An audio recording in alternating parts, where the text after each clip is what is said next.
bonsoir à tous, bienvenue dans votre émission La Réunion Léla. J'espère que vous avez passé une belle journée studieuse et prolifique également.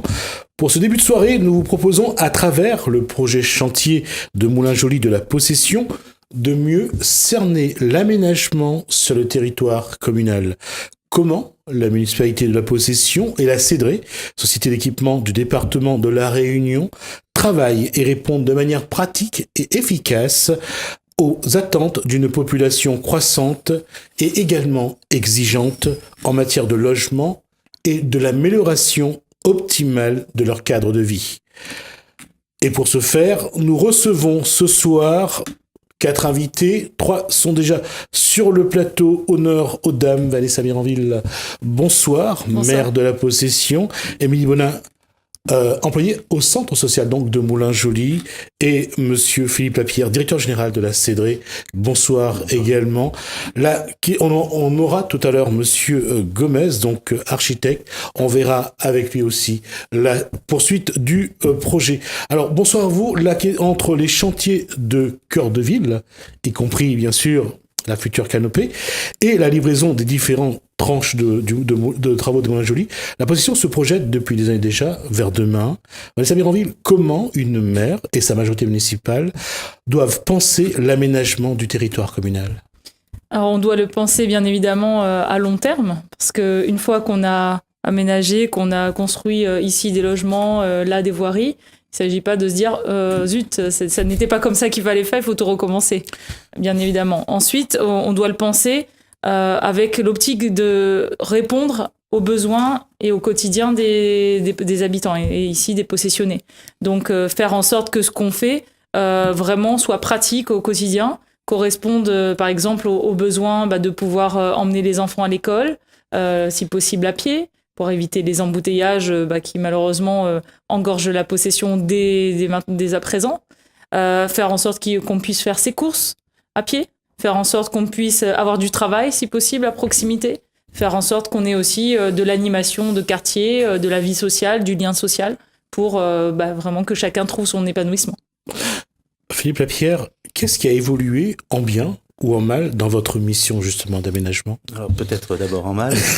Je pense que c'est un projet qui se réalise sur la durée, donc sur une durée pratiquement d'une génération.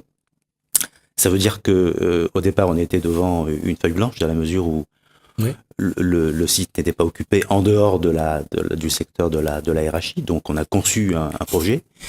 Mais un projet qui se fait sur 25-30 ans doit nécessairement être corrigé au fur et à mesure de son avancement pour tenir compte justement des besoins, des souhaits, aussi bien de la population que de la commune.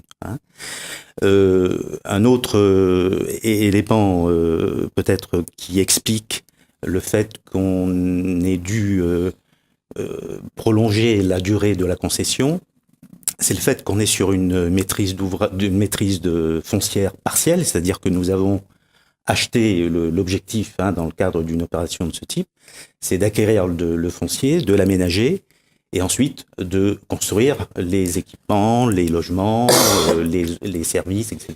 nécessaires à la population. Dans le cas précis de Moulins-Joly, on a dû faire le choix, pour des raisons économiques, de n'acheter qu'une partie du foncier à l'intérieur du périmètre. Ça veut dire qu'on est tributaire, en fin de compte, de l'initiative privée, qui va pouvoir, développer des projets dans le périmètre de l'opération. Émilie Bonin, pardon, excusez-moi. Alors ça c'était en mal. Alors ce qu'il y a de bien, d'abord c'est le fait que l'opération qui date des années 90 est aujourd'hui bien avancée. C'est une opération vraiment, on voit la différence entre le site d'il y a 15-20 ans et le quartier qui s'est construit depuis. On voit vraiment la différence. Et je dirais que ce qu'il y a de positif également dans le travail que l'on a mené, c'est que au fur et à mesure qu'on a avancé, on a corrigé le projet dans le sens, bien sûr, des souhaits des familles qui s'étaient implantés sur le site. Et donc ça répond vraiment à la finalité que l'on recherche tous, c'est-à-dire de construire un quartier, je dirais, avec toutes ses composantes, pour satisfaire les besoins de la population. Et puis peut-être le dernier élément, c'est qu'on a vraiment un pilotage avec la commune de cette opération qui est vraiment très très serré et qui nous permet d'avancer de manière sécurisée. Je vais vous embêter, mais je vais vous poser la question, entre il y a 20, 30 ans et aujourd'hui, l'évolution est criante, c'est-à-dire qu'aujourd'hui, les exigences sont vraiment plus importantes. Tout à fait. Je crois qu'on est d'abord dans une époque où, je dirais, la communication est importante. Et donc, ce qui a pu être fait par le passé, je pense que la population est quand même beaucoup plus exigeante. Non seulement la population, mais je dirais le commanditaire, à savoir pour ce qui concerne le Moulin Joly, donc le concédant, la commune de la possession. Je pense qu'elle est beaucoup plus exigeante que par le passé sur, je dirais, un certain nombre d'objectifs à atteindre. Je pense notamment en termes de mixité sociale, en termes de développement d'offres de services, d'offres pour les entreprises, je dirais d'espaces de détente, de loisirs pour la population, etc.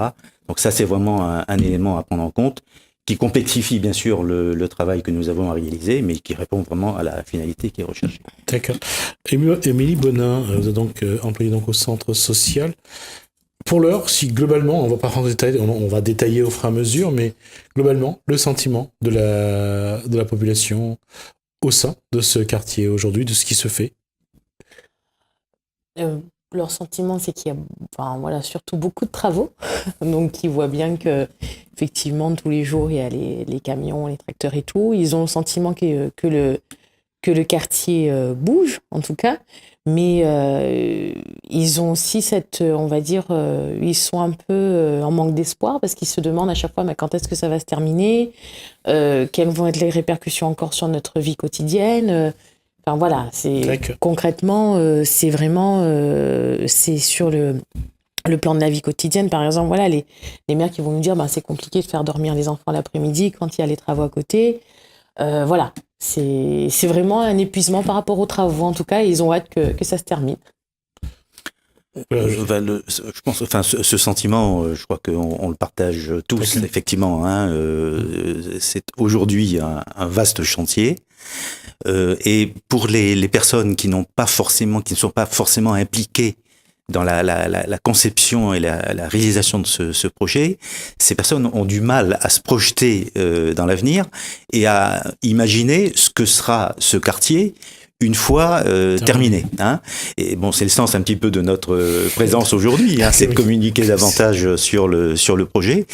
Mais là-dessus, je pense que vraiment, il y a en termes de prévision pour ce quartier, un certain nombre d'actions, notamment sur la création d'espaces de loisirs, de détente, de finition également au niveau des voiries qu'on n'a pas pu mener à terme aujourd'hui parce que pour ne pas pénaliser, pour ne pas dégrader ce qui existe par les constructions. Donc il y a vraiment tout un ensemble d'actions futures en termes je dirais, d'aménagement, d'équipements divers qui vont permettre vraiment de finir cette opération et de sortir de cette image de chantier que l'on a aujourd'hui.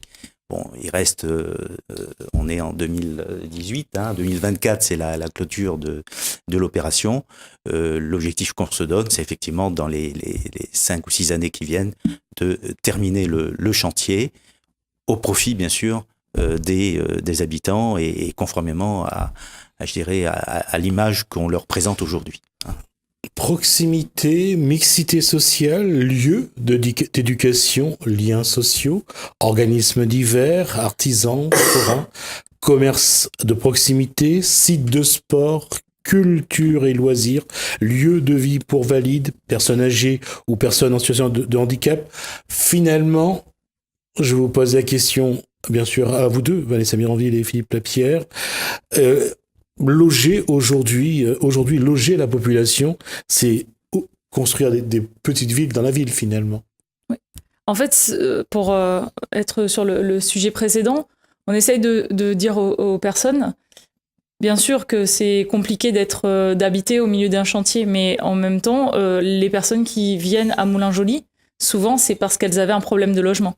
Donc pour l'instant, on essaye de leur dire, ok, il y a un verre à moitié plein, à moitié vide. Ouais. Vous avez, et souvent elles le reconnaissent, un logement qui est vraiment très agréable parce que complètement neuf. Parce qu'il y a d'autres personnes qui sont en logement social, mais du logement qui a 20 ans, 30 ans, avec des problématiques de manque de rénovation. Enfin voilà, donc la problématique va pas être sur le fait d'avoir du bruit, de la poussière à l'extérieur de chez soi. Par contre, à l'intérieur de chez soi, on n'est pas forcément très bien. Donc là, les gens de Moulins-Joly sont conscients de la chance d'être dans un logement tout neuf et adapté, avec effectivement pour l'instant encore la nuisance du chantier à l'extérieur. Donc répondre à ça, c'est faire en sorte que ce besoin de décohabitation qu'ont les jeunes, par exemple, qui veulent s'installer dans la vie active, fonder leur famille, ou des femmes qui veulent se séparer et vivre avec leurs enfants, ou des hommes aussi, et souvent c'est eux les plus délicats à reloger. Ce n'est pas ce qu'on croit, c'est souvent les hommes seuls qui se sont séparés et qui ont du mal à trouver un logement. Mais on essaye de trouver pour tous les types de demandes. On va rappeler quand même que là-dessus, il y a une priorité. La femme est souvent prioritaire parce que c'est elle qui garde des enfants. Donc, on logera toujours la femme de manière plus rapide. Alors, pour illustrer les propos du maire de la possession Essamireville et du directeur général de la CEDRE, Philippe Lapierre, je vous propose de voir ou de revoir donc à quoi ressemblera le quartier Moulins-Joly lorsque le chantier sera terminé. Moulins-Joly est une zone d'aménagement concerté, ZAC, impulsée par la ville de la Possession et conduite par la CEDRE, société d'équipement du département de la Réunion. Initiée en 1998, elle doit s'achever en 2024. Située à l'entrée sud de la commune, à proximité de la rivière des Galets, son projet d'aménagement est l'un des plus ambitieux et par ses dimensions d'une ampleur sans précédent à la Réunion. Lieu de vie, d'activité et de loisirs, le quartier Moulins-Joly déploie son potentiel pour contribuer à faire de la ville de la Possession une ville dynamique, de nature et de bien-être. L'aménagement apporte une valeur ajoutée forte à la transformation opérée par la ville de la Possession, qui se prépare à accueillir à échéance 2025 40 000 habitants. Le territoire parachève sa métamorphose en s'appuyant sur 3 piliers.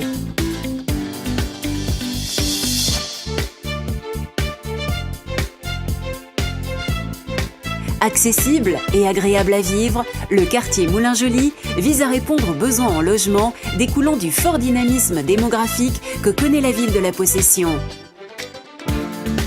L'étendue de son territoire et la diversité des typologies de logements offrent des opportunités pour les possessionnés d'accéder à la propriété.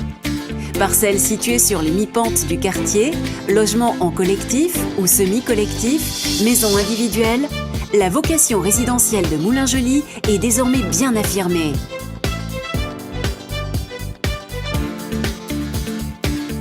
Véritable lieu de vie, Moulins-Joly vit avant tout au rythme de ses habitants.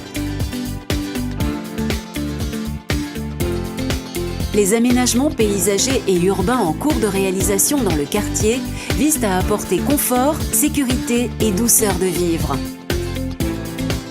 Les nombreux équipements publics réalisés et programmés offriront un cadre de vie de qualité propice à l'épanouissement des enfants et de leurs familles.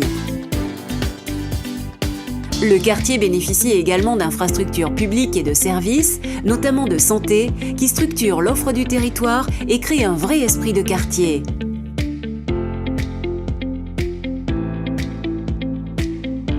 Par sa typologie naturelle, Moulins-Joly offre un terrain de loisirs et de sport à ciel ouvert d'une surface de 30 hectares. Ces 5 ravines assurent une véritable irrigation en nature de la ville.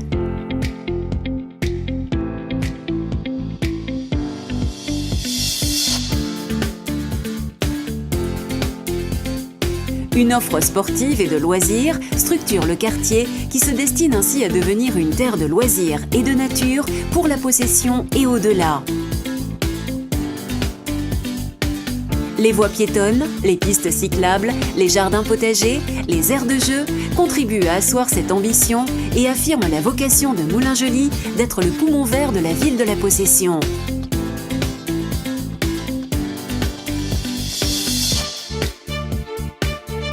Au cœur du pôle économique stratégique du TCO, Moulins-Joly a vocation à devenir également un pôle d'activité commerciale et de services majeur à l'échelle de la micro-région Ouest.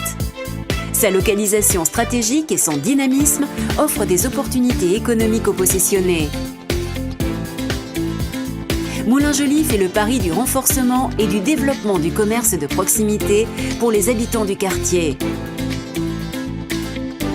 De même, Moulins-Joly impulse une nouvelle dynamique d'emploi tertiaire à la Possession. L'esprit d'entreprendre anime Moulins-Joly. Preuve en est des récents projets en cours d'étude comme les halles gourmandes en entrée de quartier, un programme mixte alliant food court, économie circulaire, locaux et espaces de coworking au service du dynamisme et du développement économique de la ville. Moulins-Joly conforte et valorise son potentiel en encourageant et en accompagnant l'esprit d'initiative et d'entreprendre. L'esprit de quartier, l'esprit nature, l'esprit d'entreprendre, l'esprit Moulins-Joly.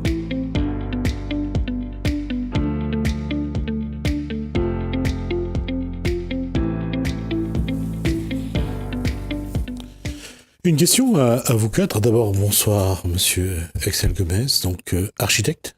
Architecte, oui. D'accord. De revoir cette présentation, quand vous la voyez comme ça vous dites que là, c'est vraiment un projet accompli? Moi, personnellement, ce qui fait que j'essaye de représenter la population au mieux, c'est de me dire, est-ce que ça me fait rêver? Est-ce que ça me donne envie d'aller vivre là-bas, d'aller faire mes courses là-bas, dans ce qu'on a vu?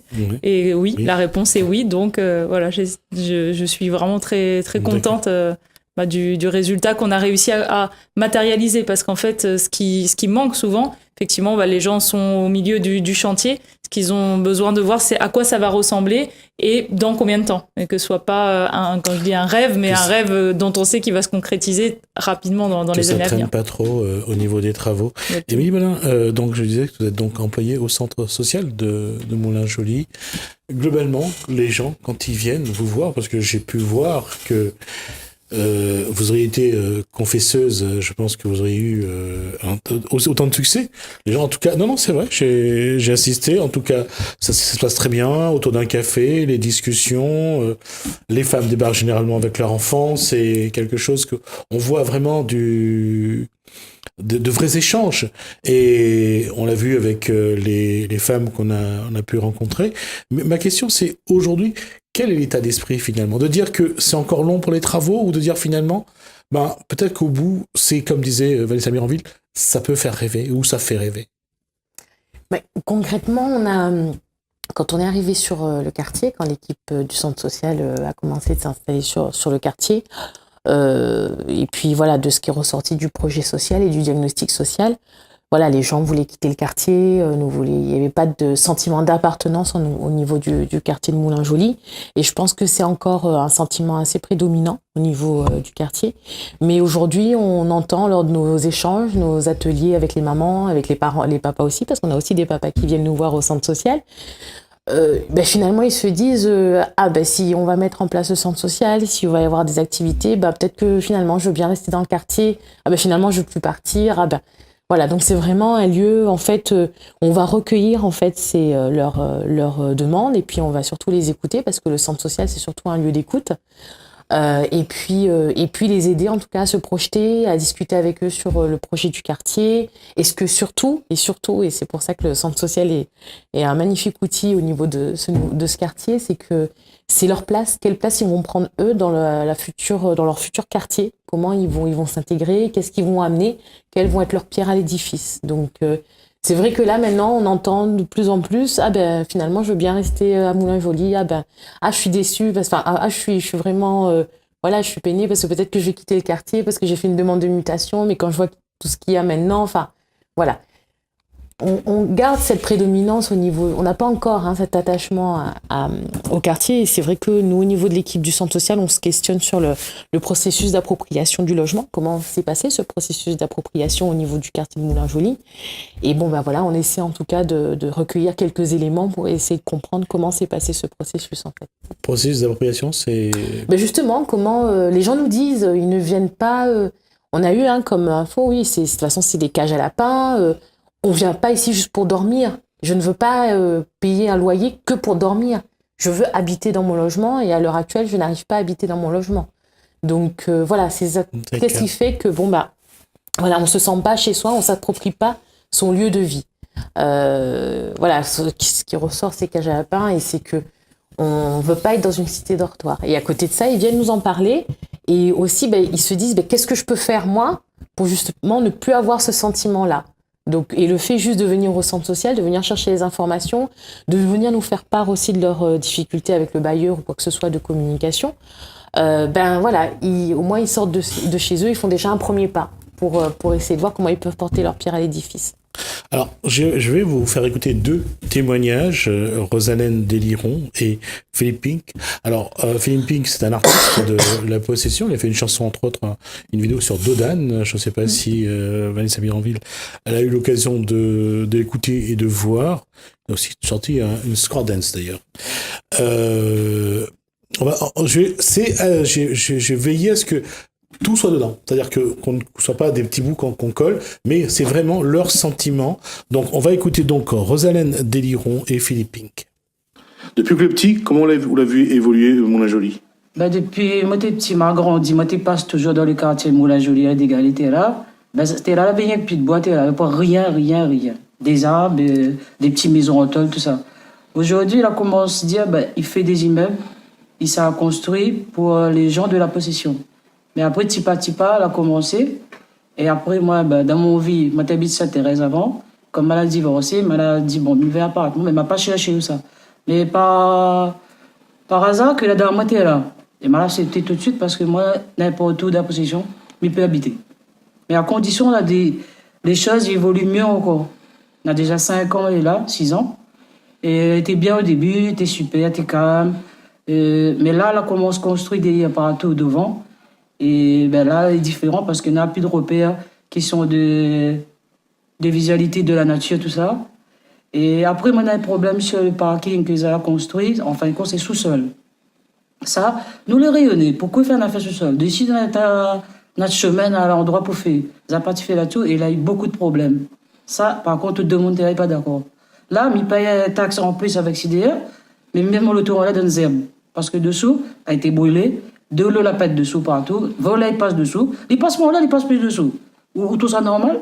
Non, ils auraient dit, il faut arrêter ça. Soit il fait un parking meilleur en l'air et bouge dessous, ou je sais pas quoi tu fais, mais là, de où ils vivent mal, t'es là par rapport aux parkings. Voilà, il passe, il brûle, il faut faire de l'eau partout, et nous obligés de mettre le tout dans les herbes. Et ça me trouve là juste. Mais à part que ça, l'appartement, il est joli, il est bien, le petit encadrement. La nature, les pieds de bois, la planter, les super. On n'a rien à dire. Nous essayons d'entendre nous entre les voisins, causer, rire, mettre longtemps. Comment on l'a vu évoluer le quartier? Moi, le quartier évolue, on va dire, en bien et en mal. Alors, d'abord en mal? En mal, une telle promiscuité, là, tout le monde est réuni. Elle a un tout petit poignet, il fait en sorte que le quartier, mais pas la délinquance proprement dit, parce que sinon, le quartier devient de plus en plus dynamique, on va dire. On a une jolie l'infrastructure, il est au rendez-vous, mais il a une petite poignée, il noie sur le tableau. Qu'est-ce qu'il faudrait faire? Le remède concernant la délinquance proprement dit, il faut d'abord éduquer les parents là avant d'éduquer les enfants. Moi, c'est de la génération 60, nous l'avons été éduqués. Et maman était debout de pas devant nous. Maman était tape pas le prêtre, tape pas les sœurs, il tape pas la police. Quand on entend la gipe gendarme, nous t'es quoi cachette. On a changé d'époque. Il faut bien changer d'époque, mais on a changé d'époque. Kwame aimerait, on est assez pessimiste. Kwame aimerait voir comment faire évoluer notre vivre ensemble, le bien de ce quartier.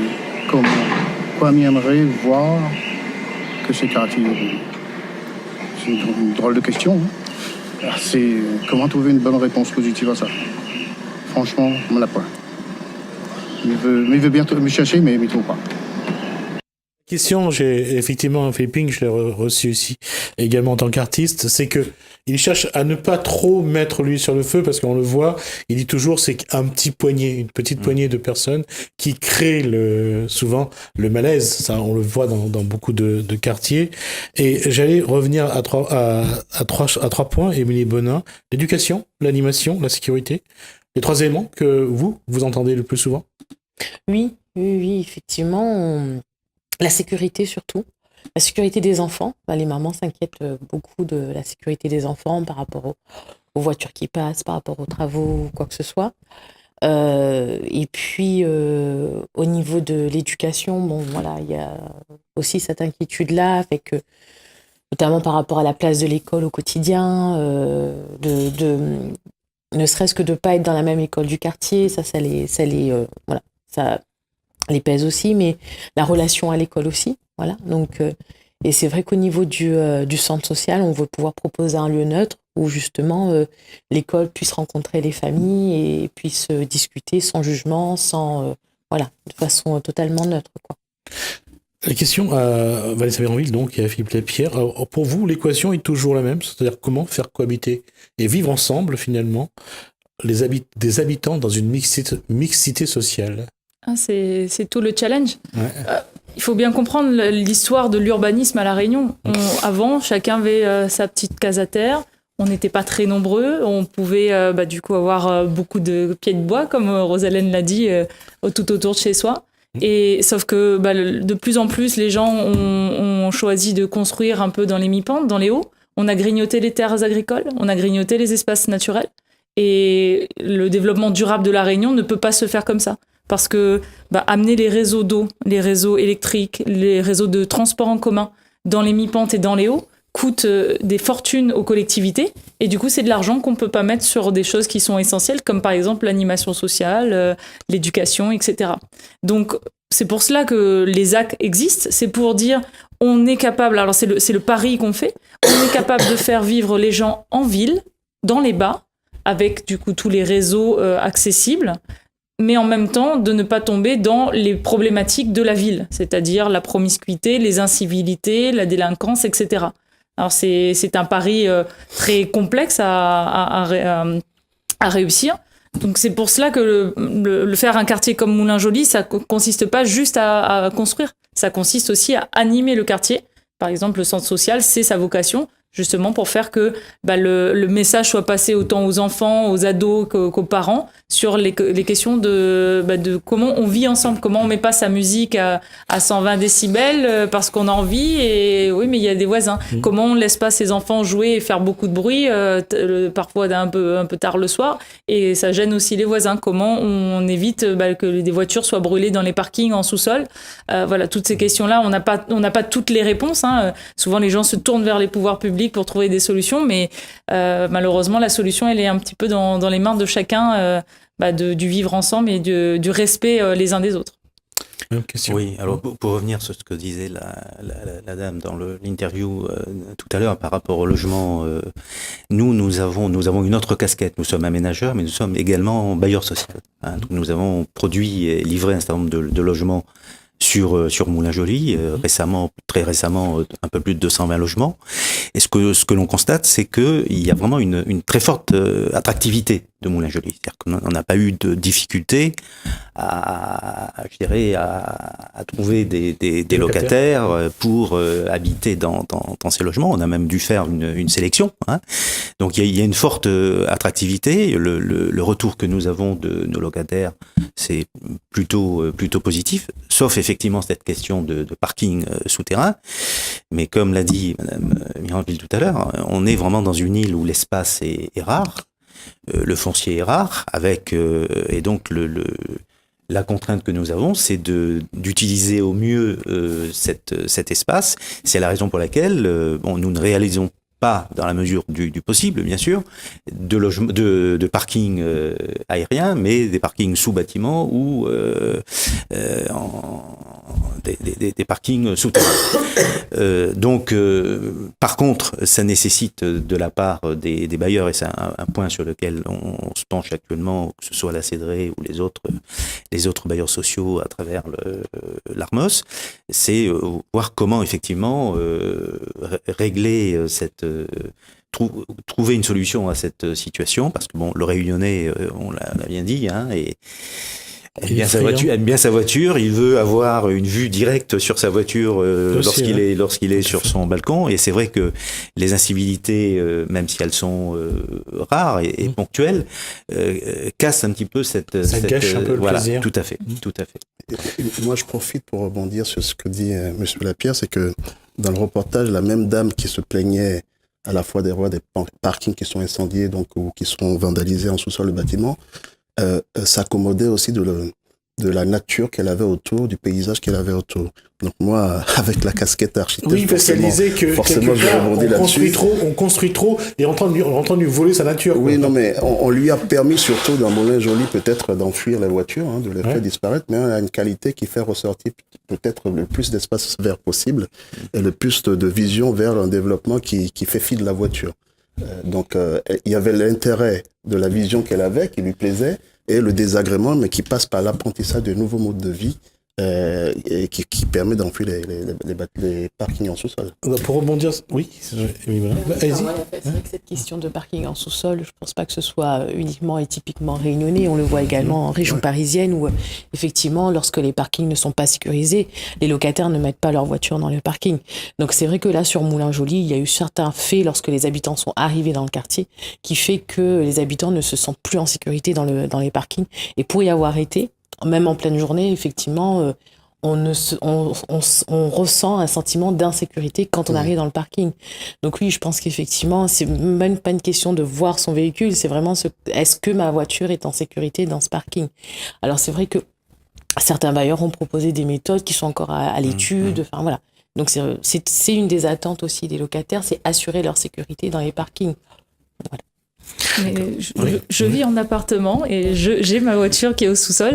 Ça n'est pas lié à Moulin-Joli ou même au fait d'être en logement social. C'est que parfois, moi, dans mon appartement, enfin dans ma résidence, la lumière ne fonctionne pas. Alors je suis avec ma lampe torche de téléphone pour sortir de ma voiture.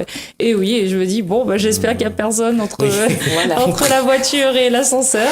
Mais, voilà, c'est les désagréments aussi de la vie au quotidien, mais qu'il faut essayer de régler au plus vite. Moi, je pense que c'est vraiment là où nous on peut agir, c'est la réactivité. Parce que quand un défaut est constaté ou une problématique, c'est que les habitants qui les font remonter et pas l'impression que ça traîne en longueur.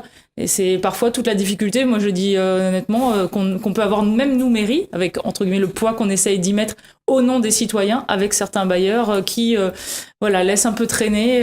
Et voilà. Ça m'arrive d'appeler certains directeurs de sociétés bailleurs en leur disant mais venez vivre une journée là et une nuit aussi. Et peut-être que vous aurez plus envie de réagir rapidement. De toute façon, je crois que la question elle est là. On va y revenir. Juste avant, je vais faire une petite transition, juste pour une petite page de pub.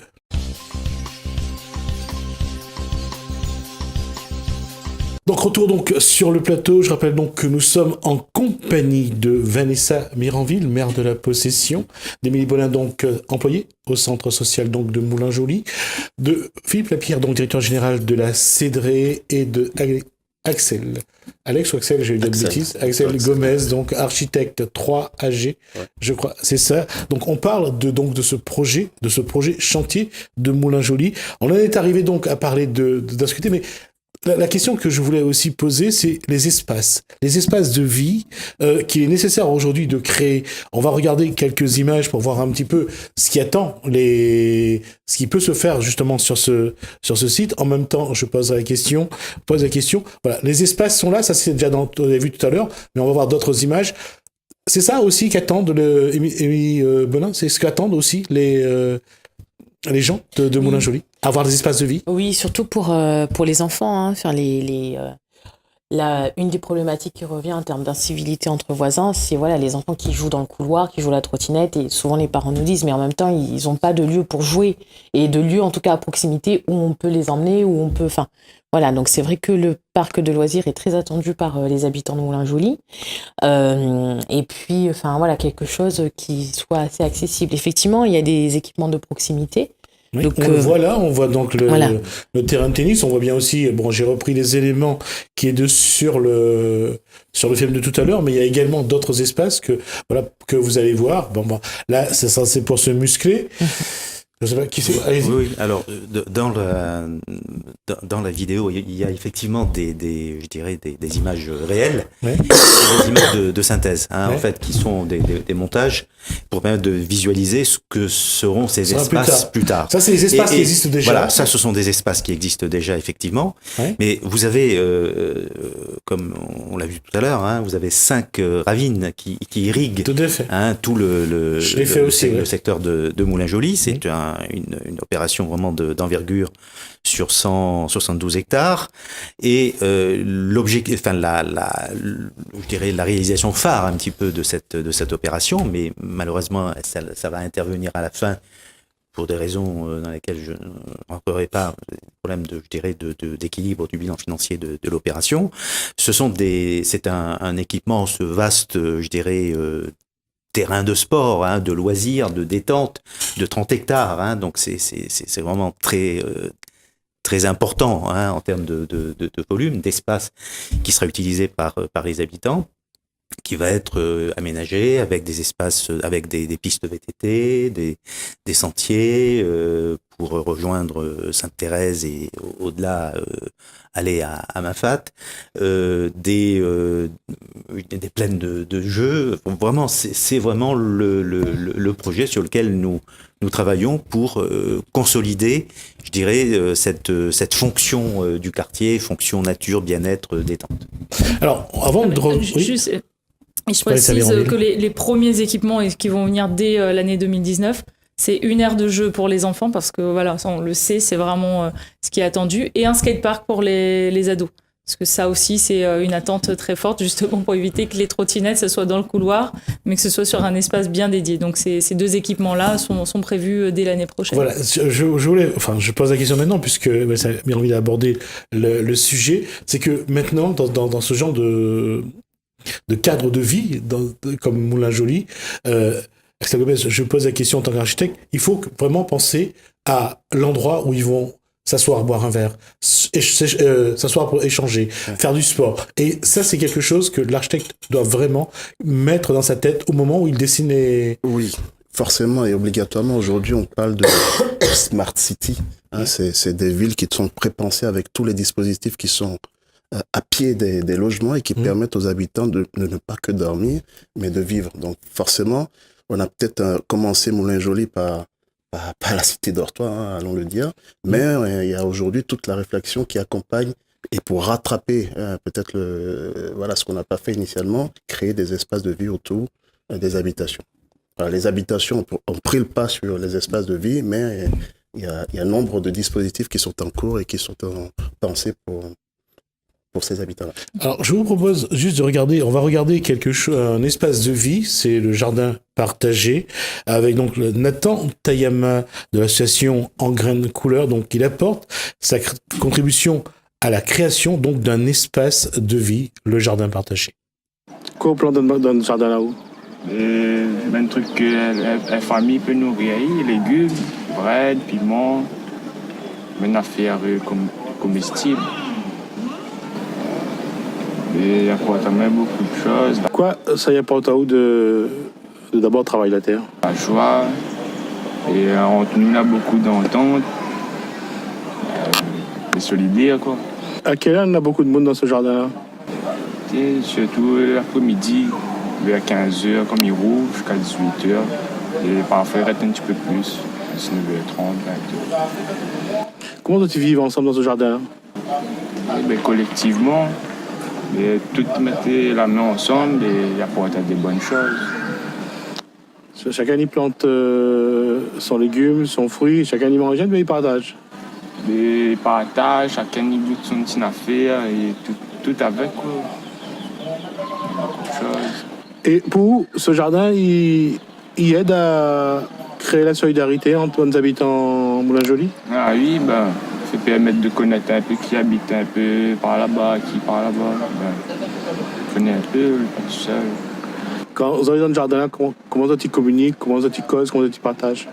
Mais comme si nous étions en famille, mais toutes les liés avec, mais ils causent, ils rigolent.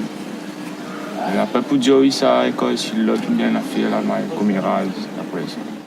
C'est un paradoxe parce que j'avais eu l'occasion de voir le jardin partagé de la zone du port et c'est vrai que ce petit bout de terrain entre deux immeubles, ça devient vraiment, j'allais dire, l'endroit où on fume le calumet de la paix. Tout est fait pour que la terre renforce les liens. Et ce jardin partagé, pour être rentré dedans, il n'y a pas d'herbe, c'est vraiment propre. C'est pas souvent qu'on voit ça dans les jardins de gens qui ont une maison à terre, qui ont un jardin à eux. Et là, on voit que vraiment, ils s'en occupent. Le jour où je suis arrivé, il était en train de planter un bananier. Il voulait de retransplanter donc un bananier. Et ça, ce genre d'espace, comment vous allez les optimiser? Que ce soit Monsieur Philippe Lapierre ou Vanessa Miranville. Les optimiser dans c'est-à-dire créer d'autres espaces. Ah. Le maximum d'espace. Ah oui, alors il faut savoir que le jardin, il s'appelle le Jardin des Merveilles. C'est les habitants qui ont choisi le nom. Marche tellement bien qu'il y a déjà de la demande d'en avoir d'autres espaces. Ouais. Donc il faut qu'on regarde quels sont les autres espaces encore de disponibles pour essayer effectivement de satisfaire tout le monde. C'est pas simple parce que la ZAC arrivant. Oui, c'est par des petits carrés. On voit c'est des petites parcelles bien définies et voilà. Chacun veut sa parcelle apparemment. Oui, voilà, mais bon, donc on avait en vue un autre terrain adjacent, donc il faut qu'on aille négocier avec le propriétaire de ce terrain pour voir si, parce qu'on a des locaux qui vont être occupés par des médecins et ça c'est très bien d'avoir des médecins qui s'installent sur la zone, mais comme le terrain adjacent leur appartient, il faudra qu'on négocie avec les médecins, leur dire que c'est bon pour la santé, que de manger ses propres légumes et de discuter avec ses voisins. Et on se rend pas compte à quel point parfois c'est surtout intéressant au niveau financier de ne pas avoir à l'acheter des légumes, mais de garder son argent pour autre chose. Et ma question reste à vous deux d'ailleurs, vous êtes aménageurs, je veux dire, comment concevoir des immeubles et concevoir des jardins partagés? Parce que de plus en plus, et si on revient à ce que disait tout à l'heure Vanessa Miranville, le créole a grandi sur sa maison à terre, et c'est vrai que mettre la main de la terre, et c'est des gestes tout à fait bénins, mais je veux dire, mais mettre la main de la terre, c'est déjà quelque chose qui aide. Oui, moi je dirais que c'est parce qu'il y a des immeubles, c'est parce qu'il y a des immeubles qu'il faut créer ce type de jardin partagé, parce que c'est vraiment le lieu, je dirais, où se consolide le lien social, la relation des habitants entre eux. Je pense que on a créé d'ailleurs la place principale de Moulin-Joly, sur laquelle la municipalité réalise de manière régulière des événements. Dans le projet tel qu'il est pensé aujourd'hui, nous allons multiplier, pas de manière aussi, je dirais, importante, une grande place à l'échelle de ce qui existe, mais des petits, je dirais, lieux de rencontre, justement, où les habitants pourront je dirais, faire connaissance, parler, dialoguer, partager. Alors on va revenir après, surtout à la présidente Axel Gomez là-dessus, parce que c'est une discussion que j'ai eue avec les personnes sur Moulin-Joly, c'est comment trouver des commerces où ils vont faire les courses. On va en parler juste après, mais avant, je voulais qu'on écoute Mélissa Tacite, donc voir un petit peu quelles sont ses attentes. Quoi vous voudrez voir évoluer à Moulin-Joly, dans ce quartier? Déjà en priorité, l'école pour les enfants, parce qu'il manque des écoles normales. Et après, supermarché, des trucs commerciaux, docteurs. Après, des jeux pour les enfants, voilà. Alors voilà, c'était ça en fait le lien. C'était exactement ce qu'on disait. C'était voilà d'avoir également dans le quartier ces éléments qu'ils avaient sans doute dans leur quartier avant. Ouais. Donc le médecin, comme je dis, ça y est. Ça faisait, je crois, 2 ou 3 ans qu'on attendait de les trouver, mais ça y est. L'aire de jeu l'année prochaine. Et les écoles, alors effectivement, il y a eu une grosse affluence et un gros besoin sur les écoles. On a une école catholique qui est en train de se construire et qui ouvre à la rentrée d'août et qui va permettre justement de soulager un peu les autres écoles qui existent dans la ZAC, Jules Joron et l'Ouest Junon notamment, et qui vont permettre que chacun trouve sa place à l'école sans difficulté. Et reste la question des commerces qui va être en partie réglée au fur et à mesure, mais surtout en 2021 avec le centre commercial L'Air du Temps. D'accord, Philippe Lapierre. Pour rester sur l'offre de soins, de santé, etc., on vient d'ouvrir une résidence qui s'appelle Grande Golette. Et donc, en pied d'immeuble, nous avons un certain nombre de professionnels de santé qui vont s'installer. Donc là, c'est un apport supplémentaire en termes d'offres de soins sur le secteur. Et nous avons également un projet en lien avec la ville de la création d'un centre, d'un pôle médical sur la ZAC, je dirais pratiquement à la jonction entre la rue Moulin-Joly et l'avenue de la Palestine, qui sera opérationnel d'ici 3 ans. D'accord. On leur a discuté, ils nous ont dit, voilà, ils aimeraient bien avoir des commerces. Alors, je propose de regarder un petit peu ce volet économique. C'était déjà dans ce que vous avez vu tout à l'heure. On regarde le volet éco. Voilà, donc, ça, c'est ce qui était prévu, avec cette jeunesse. Donc, qu'est-ce qu'on peut dire aujourd'hui à ceux qui sont qui habitent déjà à Moulin-Joly? Qu'est-ce qui les attendent en matière de commerce? Parce que pour l'instant, ils disent qu'ils vont à une station-service, ils descendent, ils vont vers la rivière des Galets pour acheter leurs légumes ou ce qu'ils ont besoin. Comment ça va passer pour eux et à quel moment ils auront cette surface commerciale dont ils ont besoin? Je dirais très bientôt, comme je peux le dire depuis le début, on a commencé un petit peu plus des choses en retard par rapport à Moulin-Joly. On a livré d'abord les logements. Les gens ont tant bien que mal occupé leur logement. L'offre commerciale est en retard, mais on a tous à cœur ici d'avoir une réflexion, un dispositif complémentaire pour que la vie prenne à Moulin-Joly. Et là, je dois remercier Madame Biranville et ses équipes parce que ce projet commercial existe depuis un certain nombre de temps, mais peut-être n'était pas pensé à ce que les habitants sur site se l'approprient. Donc, tout le travail qu'on a eu à faire depuis 2 ans, l'échange qu'on a fait, c'est de pouvoir permettre à ce centre-là de s'ouvrir sur les extérieurs, ce qui va permettre aux gens d'interchanger avec le dispositif commercial qu'il va y avoir.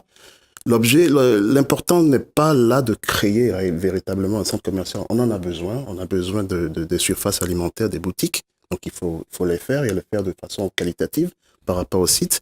Mais c'est surtout cet échange, cette dualité permanente qu'il doit y avoir entre les habitants et tout ce qui vient autour du centre qui nous intéresse. Donc, cette offre de restauration complètement ouverte avec les terrasses qui permet aux gens non seulement de venir y travailler, de se projeter dans la restauration. Aujourd'hui, la Réunion est complètement ouverte à des nouveaux modes de vie en termes de consommation. On cuisine plus forcément tout le temps chez soi. Comment on fait pour que les gens s'approprient ces lieux et trouvent leur intérêt dans ce futur développement économique, dans ce futur espace économique, parce que c'est pas qu'un centre commercial. Oui, justement, et ça, Vanessa Biranville l'avait dit la dernière fois lors de la conférence de presse, il est clair qu'il fallait aussi penser à une surface commerciale, à des commerces de proximité qui soient liés aux attentes aussi de la population. Parce qu'apparemment, il y a eu d'abord un sondage pour voir un petit peu quelles étaient les attentes des habitants en matière de surface commerciale. Exactement, c'est très important de savoir ce qu'ils attendent parce que si l'offre qui vient ne correspond pas, c'est là qu'on va avoir de la délinquance qui va grimper en disant je suis frustré, ce qui est à l'intérieur, c'est pas ce que moi je voulais avoir. Donc ce qui est ressorti très fort, c'est on veut des choses ouvertes sur l'extérieur, d'où les terrasses, etc. Pas quelque chose de fermé dans une boîte à chaussures comme malheureusement le modèle métropolitain a été importé à La Réunion.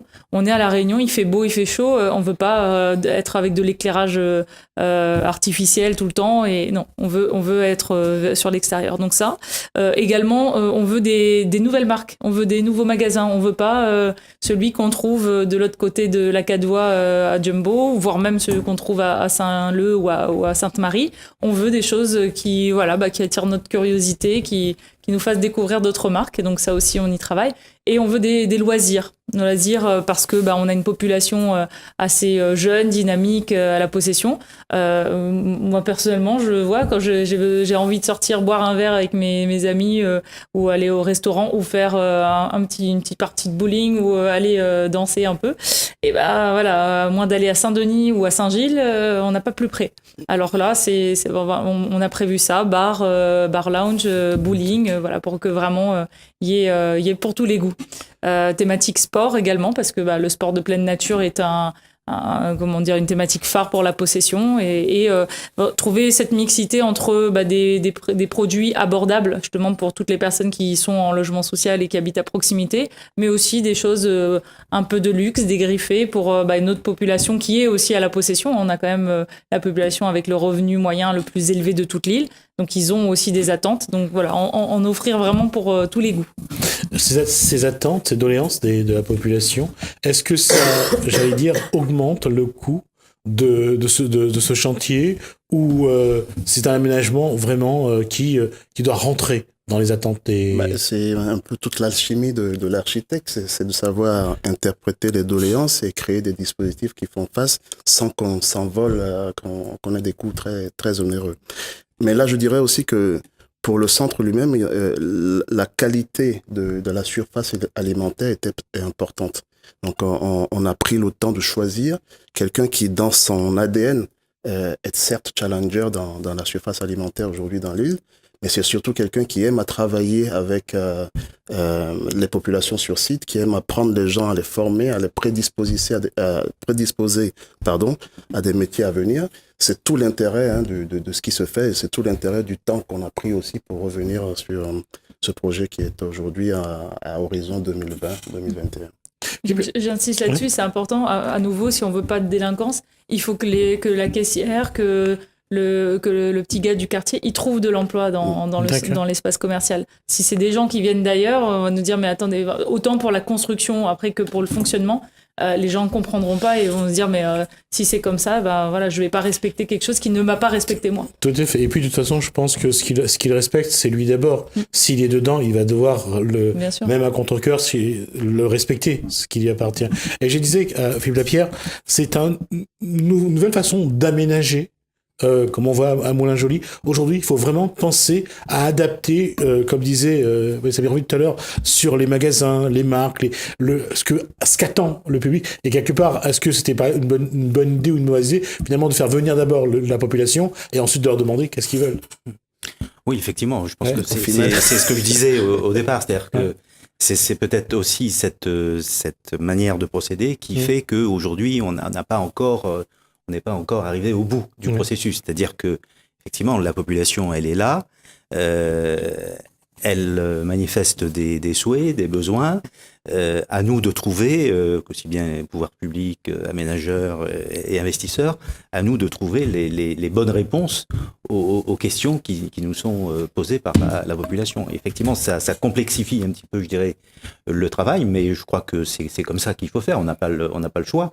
On aménage et on crée des logements, on crée des équipements et on crée de l'activité, pas de manière virtuelle. Il faut que ça réponde vraiment à un besoin. Et on est dans cette dynamique-là. Je crois qu'on a envie de dire qu'à Moulins-Joly, on sait donner la parole aux habitants puisqu'on les écoute et même si, mea culpa, on les a mis au départ dans des logements où il n'y avait pas d'offres économiques en face, aujourd'hui on sait les écouter pour proposer des dispositifs qui entièrement, nous espérons, donneront satisfaction. On parle du centre commercial, on parle de la zone restauration autour, mais on parle également de tout le dispositif ludique qui va venir en accompagnement de tout âge sur site.